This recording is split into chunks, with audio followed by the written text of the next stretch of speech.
memulai pelajaran agar pelajaran kita berjalan dengan lancar. Nah, selanjutnya untuk mencintai rasa tanah air kita, marilah kita bersama-sama nyanyi Indonesia Raya. Yuk, berdiri yuk.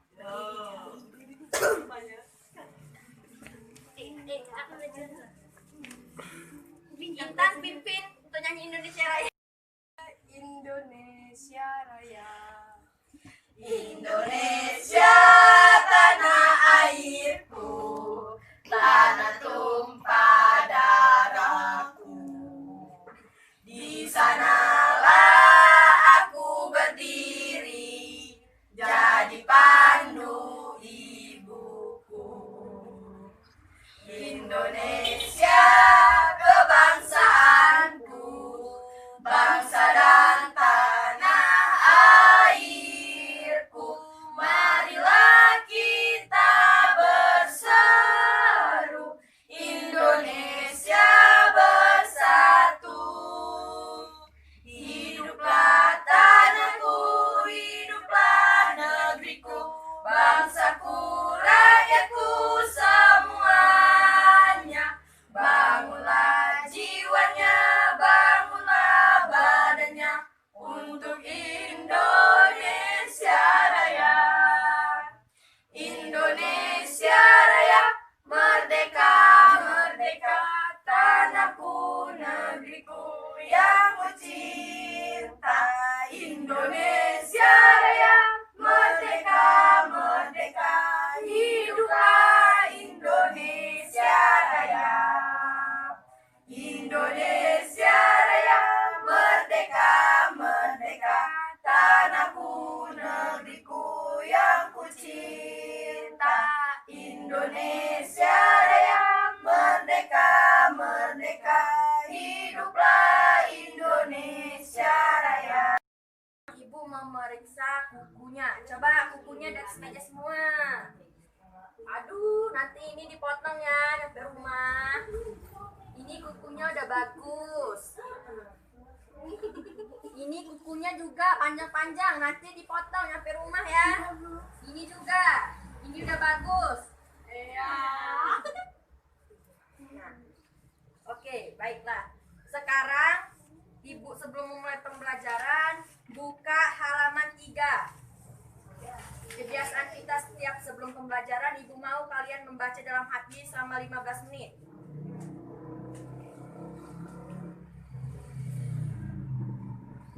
Nah, udah dibacakan ya? Udah dibaca, oke. Untuk merilekskan pikiran, kita nyanyi Garuda Pancasila dulu. Ayo berdiri, berdiri.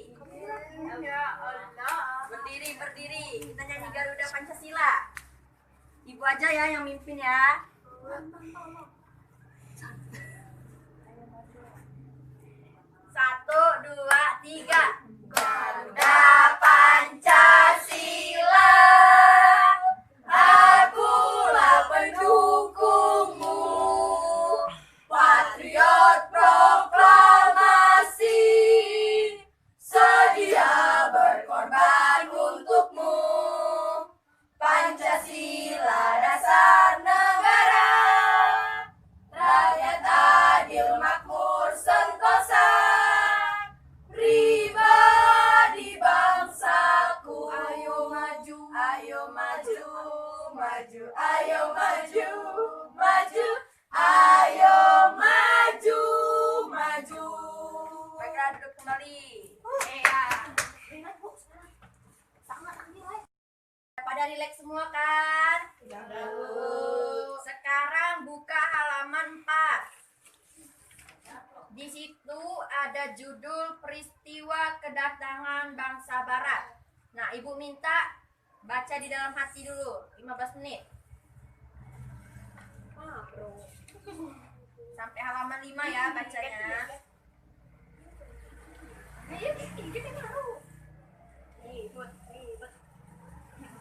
Nah, ada pada baca semua kan?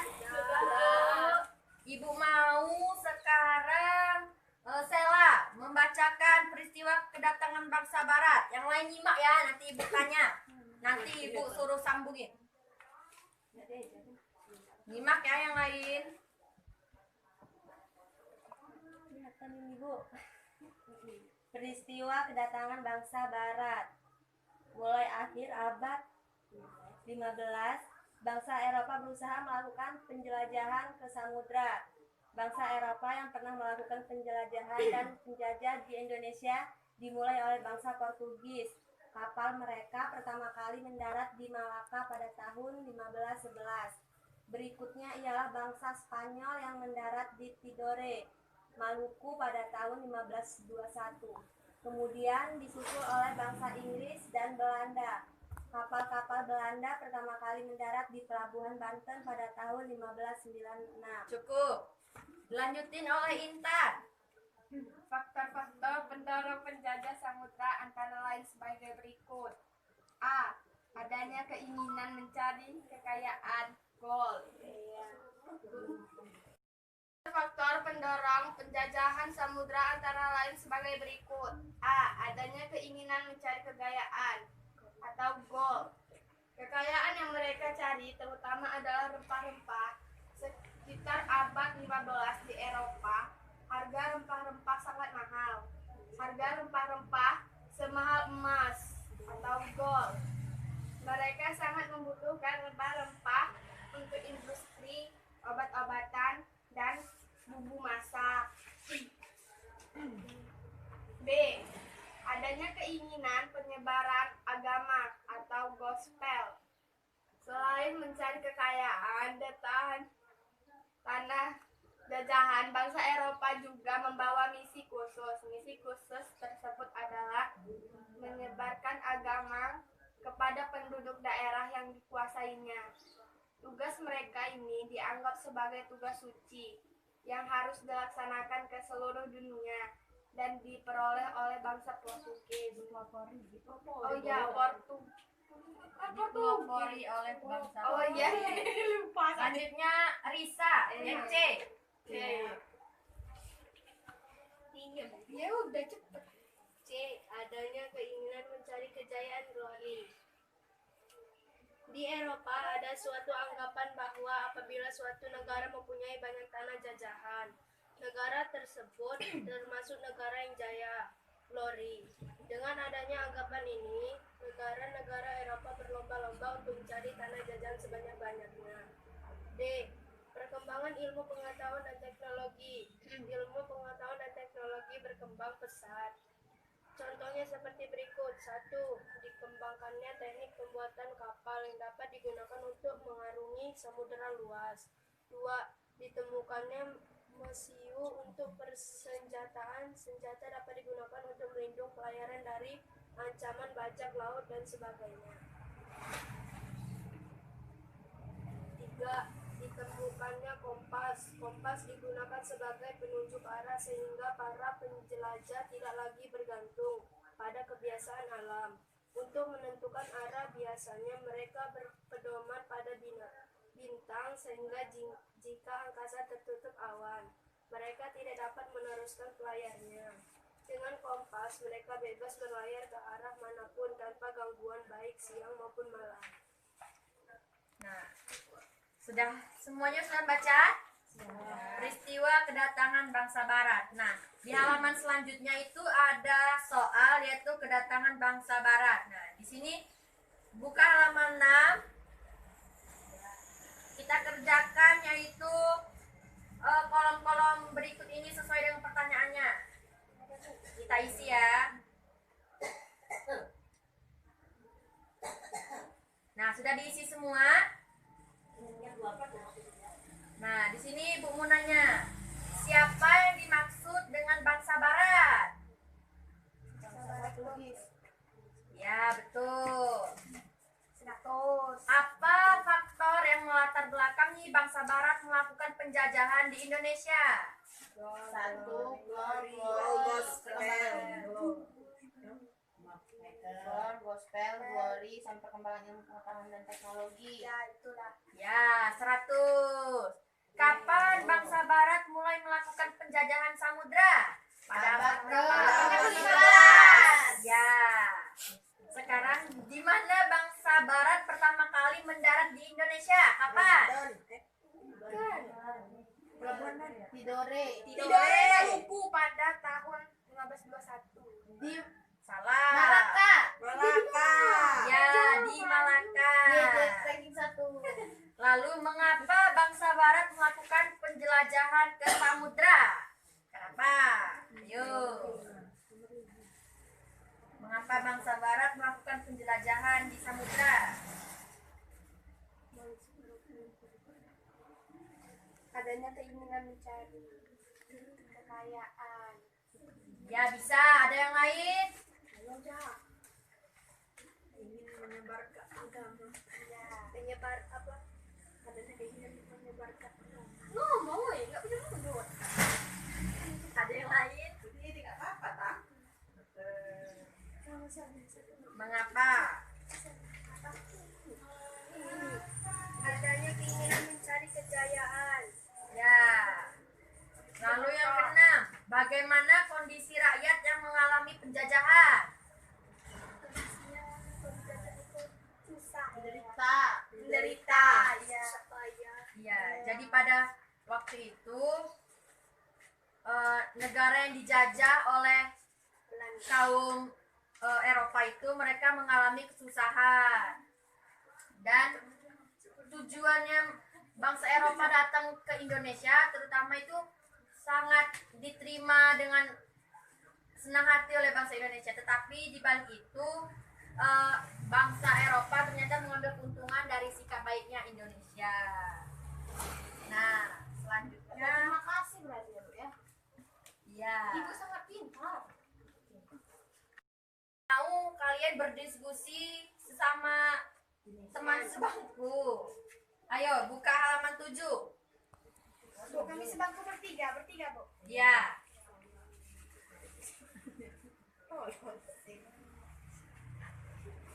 Sekarang ibu mau kalian kerjakan ya diskusi dengan teman sebangkunya halaman 7.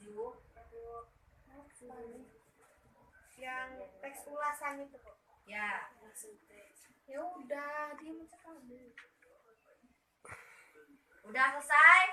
Udah, Bu. Udah, Bu. Pintar. Nah, sekarang di halaman selanjutnya itu ada ayo mencoba. Sekarang ibu mau kalian kerjakan halaman 8. Kedatangan bangsa Portugis di Indonesia, kedatangan bangsa Spanyol di Indonesia, kedatangan bangsa Belanda di Indonesia. Nah, kalian di sini bersama teman sebangkunya, yaitu carilah informasi mengenai kedatangan tiap-tiap bangsa Eropa ke Indonesia ya. Informasinya dapat kalian dapatkan di buku, surat kabar, majalah, atau artikel dan internet. Di majalah kamu nggak tahu kali. Tuh. Nah, di halaman 9 kita kerjakan ya bareng-bareng di sini. Ayo menulis, yaitu tuliskan kembali arti gold, gospel, dan glory pada kolom berikut. Ayo kita kerjakan, nanti kita ulas ya. Sudah ditulis? Sudah. Nah, kita sekarang ulas kembali yaitu gold. Apa itu gold? Coba, Anggun, gold tadi apa? Yang udah ditulis. Adanya keinginan mencari kekayaan. Kekayaan yang merupakan kekayaan yang mereka cari terutama adalah Rasa nih, rempah-rempah di Eropa, karena harga rempah-rempah pada saat itu sangatlah mahal, sama dengan seharga emas, Bu. Itu untuk obat-obatan dan bumbu masak. Ya, terus gospel. Risa, apa tadi artinya gospel? Gospel adanya keinginan menyebarkan agama. Ya, Selain mencari kekayaan dan tanah jajahan, bangsa Eropa juga membawa misi khusus adalah menyebarkan Injil kepada penduduk daerah yang dikuasainya. selanjutnya Zahra, baca glory. Apa itu glory yang udah kalian bahas? Adanya keinginan mencari kejayaan. Di Eropa ada suatu anggapan bahwa apabila suatu negara mempunyai banyak tanah jajahan, negara tersebut termasuk negara yang jaya atau glory. Dengan adanya anggapan ini, negara-negara Eropa berlomba-lomba untuk mencari tanah jajahan sebanyak-banyaknya. Nah, lalu selanjutnya kita di sini ada pengandaian berkaitan dengan peristiwa kedatangan bangsa Eropa. Nah, di sini Ibu mau kalian ada buatlah pengandaian berkaitan dengan peristiwa kedatangan bangsa Eropa di Indonesia. Nah, di sini Ibu mau kalian isi titik-titik pada teks halaman 10 itu ya. Isi dulu. Ya, Bu. Nah, ayo kita jawab bareng-bareng ya. Coba, Anggun, ceritakan apa yang telah kamu andaikan di teks ini, halaman 10. Seandainya aku menjadi rakyat Indonesia pada masa itu, aku akan menolak kedatangan bangsa-bangsa Eropa di Indonesia. Penjajah menyengsarakan kehidupan rakyat Indonesia. Sikap para penjajah awalnya baik, namun pada akhirnya kelihatan juga sifat aslinya, yaitu menindas dan kejam. Udah Bu, itu aja. Nah, Bu di sini mau menjelaskan atau proses pengeringan cengkih yang memanfaatkan radiasi panas sinar matahari. Nah, sebagai media atau jembatan penghubung antara kompetensi sebelumnya dan kompetensi selanjutnya. Nah, Ibu bacain ya. Cengkih merupakan salah satu jenis rempah-rempah yang banyak manfaatnya. Harganya pun cukup tinggi sehingga sampai kini masih banyak masyarakat yang membudidayakannya. Nah, untuk dapat mengambil manfaat cengkih secara maksimal, setelah dipetik, cengkih kemudian dikeringkan dengan cara dijemur. Nah, selama proses penjemuran terjadi perubahan warna pada cengkih dari yang semula kuning dan merah menjadi hitam dan coklat. Nah, pada proses pengeringan cengkih terjadi perubahan benda yang disebabkan kalor panas dari proses tersebut. Nah, kita ketahui pengaruh kalor atau energi panas dalam hal sinar matahari pada benda. Pernahkah kamu mengamati benda-benda di sekitar kamu? Nah, benda-benda yang ada di sekitarmu memiliki sifat dan wujud yang berbeda-beda. Nah, masih ingatkah kamu wujud-wujud benda? Tahukah kamu cara membedakannya? Salah satu cara membedakan wujud benda adalah dengan mengetahui sifat-sifat benda itu. Oke, selanjutnya yaitu coba Anggun membacakan sifat-sifat benda halaman 11. Sifat-sifat benda. Benda-benda yang ada di sekitar kita digolongkan menjadi 3, yaitu benda padat, cair, dan gas. Ketiganya memiliki sifat yang berbeda. Mengapa kamu perlu mengetahui sifat-sifat benda? Salah satu manfaat mengetahui sifat-sifat benda ialah kita akan tahu cara memperlakukan benda-benda yang ada di sekitar kita. Salah satu wujud benda adalah padat. Kamu pasti memiliki banyak benda di sekitarmu yang berwujud padat. Kamu dapat memegangnya, dapat memindahkannya tanpa mengubah bentuk aslinya. Benda padat yang ada di sekitarmu dapat diubah dengan beberapa perlakuan seperti diberi panas, diberi tekanan tinggi, atau diberi perlakuan fisik seperti menggunting, menekan, melipat, dan menyobek. Wujud berikutnya adalah cair. Benda-benda cair dapat ditemukan dengan mudah di sekitarmu. Air merupakan zat penting dalam kehidupan makhluk hidup yang berwujud cair.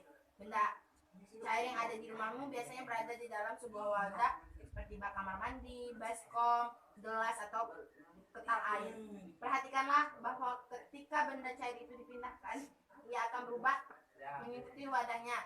Jika wadahnya berubah, benda cair itu akan segera mengalir keluar dari wadahnya. Jika kamu melihat sungai atau air terjun, air yang ada di dalam badan sungai akan mengalir dari tempat yang lebih tinggi ke tempat yang lebih rendah. Benda cair juga dapat merambat melalui serat-serat halus dari bahan seperti bahan kain. Benda cair mengisi rongga kecil atau kelompok bahan tersebut. Wujud benda yang lainnya adalah gas. Manusia dapat memasukkan dan mengeluarkan gas dari dalam tubuhnya pada saat bernapas. Manusia menghirup gas oksigen dan mengeluarkan gas karbon dioksida. Dengan cara meniup, kamu dapat membuat sebuah balon mengembang. Dengan meniup, kamu juga dapat menggerakkan selembar kertas di tanganmu. Kamu dapat mencium bau napasmu sendiri. Kamu pun dapat mencium bau-bau lainnya yang berupa gas. Dengan memahami sifat gas, manusia menciptakan parfum atau punya wangi untuk menyebarkan bau dari gas yang dikeluarkan dari wadah parfum tersebut. Namun, apakah kamu dapat melihat wujud gas dengan mata telanjang? Dapatkah kamu mengubah bentuknya? Nah, karena jamnya hari ini sudah habis, Ibu mau menjelaskan sedikit dari apa yang kita pelajari. Jadi hari ini kita sudah belajar peristiwa kedatangan bangsa Barat. Nah, kedatangan bangsa Barat ini bermula pada abad ke-15.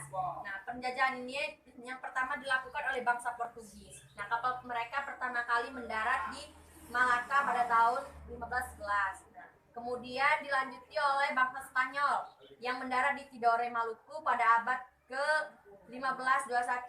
Kemudian disusul oleh bangsa Inggris dan Belanda. Nah, kapal-kapal mereka ini pertama kali mendarat di pelabuhan Banten pada abad 15 pada tahun 1596.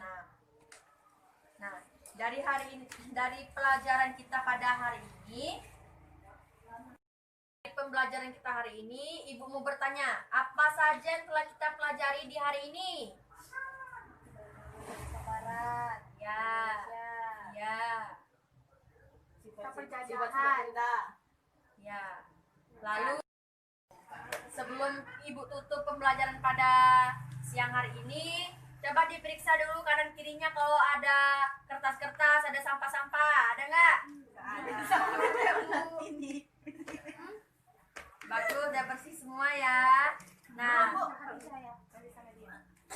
sekarang Anggun pimpin doa. Semua siap? Sikap doa. Doa, berdoa, dimulai. Selesai. Ibu akhiri pembelajaran pada siang hari ini. Wassalamualaikum warahmatullahi wabarakatuh. Waalaikumsalam warahmatullahi wabarakatuh.